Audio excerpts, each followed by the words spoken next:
மதுரையில் கல்குவாரிகளுக்கு எதிர்ப்பு தெரிவித்து மக்கள் போராட்டத்தில் ஈடுபட்டு வருகின்றனர். அண்மை செய்தியாக பார்க்கிறோம். 100க்கும் மேற்பட்டோர் தரையில் அமர்ந்து போராட்டத்தில் ஈடுபட்டு வருகின்றனர்.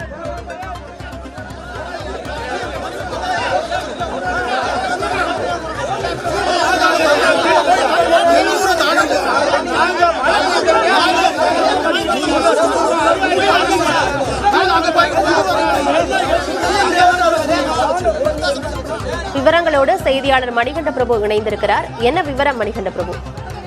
ஆனந்தி, மதுரை திருமங்கலம் கல்லணை கிராமத்தில் செயல்படும் கல்குவாரி மற்றும் மணல் குவாரிகளுக்கு எதிராக முதல்வரை சந்தித்து மனு அளிக்க இன்று போராட்டம் நடத்திய அக்கிராமத்தைச் சேர்ந்த 200க்கும் மேற்பட்ட பொதுமக்கள் காவல்துறை தடையை மீறி தற்போது முதல்வர் பங்கேற்கும் நிகழ்ச்சி நடைபெறும் இடத்திற்கு காட்டு வழியாக சென்று வருகின்றனர். இதனால் இப்பகுதியில் பரபரப்பான சூழல் ஏற்பட்டிருக்கிறது.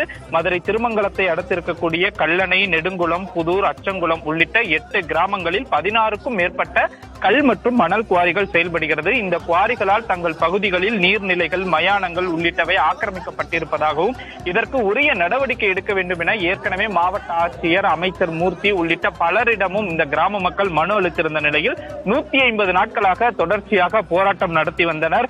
இந்த நிலையில்தான் இன்று மாலை இந்த பகுதிக்கு அருகே இருக்கக்கூடிய ராயபாளையம் பகுதியில் ஓபிஎஸ் ஏற்பாட்டில் முதலமைச்சர் ஸ்டாலின் முன்னிலையில் 50,000 பேர் திமுகவில் இணைய இருக்கிறார்கள். அந்த நிகழ்ச்சிக்கு மாலை முதலமைச்சர் வர இருக்கிறார். இந்த நிலையில் தங்கள் பகுதி பிரச்சனைகளை முதல்வரிடம் மனுவாக கொடுக்க வேண்டும் என பொதுமக்கள் காத்திருந்த நிலையில் காவல்துறையினர் செல்லக்கூடாது என தடுப்புகளை அமைத்து வாகனங்களை நிறுத்தி கிராமத்திற்கு தடை போட்டிருந்தனர்.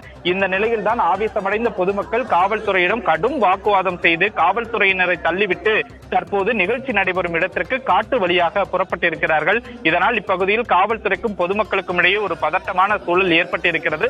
மாவட்ட ஆட்சியர் பிரவீன்குமார் உடனடியாக தலையிட்டு இந்த பிரச்சனையை தீர்க்க வேண்டும் என பொதுமக்கள் கோரிக்கை விடுத்திருக்கிறார்கள். வட்டாட்சியரும் பொதுமக்களிடம் தற்போது பேச்சுவார்த்தை நடத்தி வருகிறார். ஆனந்தி, தகவல்களுக்கு நன்றி மணிகண்ட பிரபு.